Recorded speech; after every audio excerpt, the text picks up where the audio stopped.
یہ بات درست ہے کہ آج بدقسمتی سے نوجوان نسل تصوف کے موضوع پر کنفیوزڈ ہے۔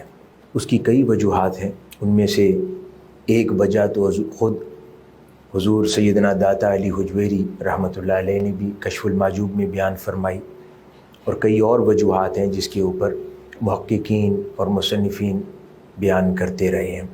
ایک چیز ہمیں سمجھنے کی جو اشد ضرورت ہے آج کے دور میں، وہ یہ ہے کہ جیسے انسانی جسم ہوتا ہے، اس کا ظاہر بھی ہے، اس کا باطن بھی ہے، اور وہ دونوں ناگزیر پہلو ہیں انسانی ذات کے۔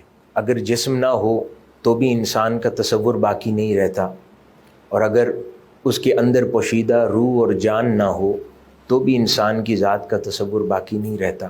یہ دونوں چیزیں مل کر انسان کو مکمل کرتی ہیں۔ اسی طرح اسلام بھی ہے، جو ہماری عبادات ہیں، نماز، روزہ، حج، زکوٰۃ، دیگر دینی امور جو ہم انجام دیتے ہیں، یہ اسلام کا ظاہر ہے، اور اس کا ایک باطن روح وہ در حقیقت تصوف ہے۔ پھر حضور سیدنا داتا علی حجویری رضی اللہ تعالیٰ عنہ رحمۃ اللہ علیہ، آپ کی ذات بابرکات، آپ کا لاہور میں تشریف فرما ہونا، آپ اہلیان تصوف میں صوفیاء کی جماعت کے امام ہیں، اور اس درجے پر فائز ہیں کہ آپ خود قواعد و ضوابط تصوف کے عطا فرمانے والے ہیں، اور نہ صرف عطا فرمانے والے ہیں کہ آپ کے عطا کردہ قواعد و ضوابط کی روشنی میں در حقیقت بہت سارے سلاسل تصوف کے وجود میں آئے۔ اور اس کے اوپر بہت خوبصورت بات آپ نے خود کشف المحجوب میں ارشاد فرمائی۔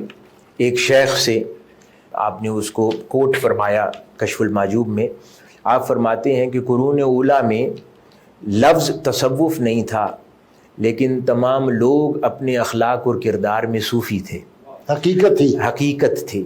آج اس دور میں تصوف لفظ تو ہے، لیکن لوگوں کے اخلاق اور کردار میں سے تصوف رخصت ہو گیا ہے۔ قرآن مجید آپ پورا مطالعہ کر لیں، جہاں جہاں تقویٰ کی سبجیکٹ تقویٰ ڈسکس ہوا ہے، وَيُعَلِّمُهُمُ الْحِكْمَةَ، تو جو کچھ آپ ڈسکس کرتے چلے جائیں گے وہ تمام تصوف کے انگریڈینٹس ہیں۔ ان کو انسان اڈاپٹ کر لے، اپنی زندگی میں داخل کر لے تو وہ صوفی ہو جاتا ہے۔ حضور سیدنا داتا علی حجویری رحمۃ اللہ علیہ نے فرمائی۔ اور عموماً اس سبجیکٹ کے اوپر شیخ الاسلام پروفیسر ڈاکٹر محمد طاہر القادری مدث اللہ العلی آپ بڑی خوبصورت بات ارشاد فرماتے ہیں۔ آپ فرماتے ہیں کہ میں تصوف کے متعلق قرون اولیٰ یعنی پہلے 500-700 سال کے جو اشخاص ہیں اور ہستیاں ہیں، ان کی کتب کا مطالعہ کرتا ہوں، بالکل صحیح، اور انہی کو اوتھینٹک اس مضمون میں مانتا ہوں۔ بعد ازاں پھر جو تصانیف کئی لکھی گئی ہیں، اس کے اندر واقعات کا اضافہ زیادہ ہوا ہے، کئی بزرگان دین کے ارشادات ہیں، خود ان کی اپنی تصانیف نہیں ہیں، اور ان کے ملفوظات ہیں، ان کے مریدین یا شاگردوں نے، تلامذہ نے تحریر کیے ہیں۔ اس کے اندر عقیدت کی چاشنی بعد میں زیادہ کئی بار داخل کر دی ہے، ضرورت سے زیادہ۔ اس قسم کے بہت سارے امور ممکنہ طور پر ہو سکتے ہیں۔ ڈاکٹر صاحب، اس میں ایک بہت خاص اس طرف توجہ کرنی چاہیے کہ ان بزرگان دین سے تصور بھی نہیں ہو سکتا کہ وہ کوئی شرک کی بات کریں گے، یا نعوذ باللہ رسول اللہ صلی اللہ علیہ وسلم کی شان پاک کے خلاف کوئی بات کریں گے۔ بعد میں جہاں حدیثیں گھڑی جا سکتی ہیں، وہاں یہ ان کے مخطوطے ہوتے تھے قلم سے لکھی ہوئی، اس میں شامل کر دی گئی چیز، بہت ساری چیزیں، بہت دفعہ ایسا ہوا ہے۔ بالکل درست بات ہے نا۔ حضرت جو شیخ اکبر محی الدین ابن عربی کے بارے میں کیسی عجیب باتیں کر دی گئی، جی انہوں نے تو بندے کو خدا بنا دیا۔ وہ کہتے ہیں انسان جتنا مرضی عروج کر لے وہ بندہ ہی رہے گا، اللہ تعالیٰ کتنا نزول فرما لے وہ رب رہے گا۔ یعنی راہ سلوک کی انتہا ابدیت ہے، جو صوفیاء کرام کے ہاں کہا جاتا ہے کہ راہ سلوک کی انتہا، یعنی کوئی بھی اللہ کا بندہ تصوف کے راستے پر چلتا جب اپنی انتہا کو پہنچتا ہے تو وہ حقیقت ابدیت ہے، یعنی وہاں پر ابدیت کی انتہا ہے۔ یہاں پر میں ایک چیز صرف عرض کروں جس سے ایک اور یہ واضح ہو جاتا ہے یہ سوال۔ حضور سیدنا داتا علی حجویری رحمۃ اللہ علیہ کی جو کشف المحجوب ہے، آپ اگر اس کی ابواب کی ترتیب کا مطالعہ کریں، یہ بڑی پیاری بات ہے، آپ ذوق لیں گے۔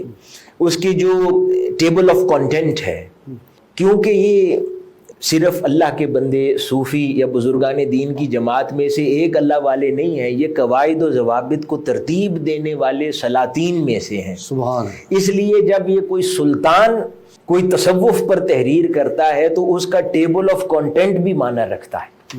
تو آپ جب ان کی ٹیبل آف کانٹینٹ کا مطالعہ کریں گے تو جو تصوف کی راہ کی منازل ہیں، اس راہ سلوک پر جتنے سٹیپس آتے چلے جاتے ہیں، آپ کا ٹیبل آف کانٹینٹ اکارڈنگلی ہے۔ عالمی شہرت یافتہ شخصیت ڈاکٹر حسین محی الدین قادری کے علمی و فکری خطابات، رپورٹس اور ڈاکومنٹری سے مستفید ہونے کے لیے ابھی آفیشیل یوٹیوب چینل ڈاکٹر حسین قادری سبسکرائب کریں۔ اپ ڈیٹ رہنے کے لیے بیل کا بٹن دبائیں۔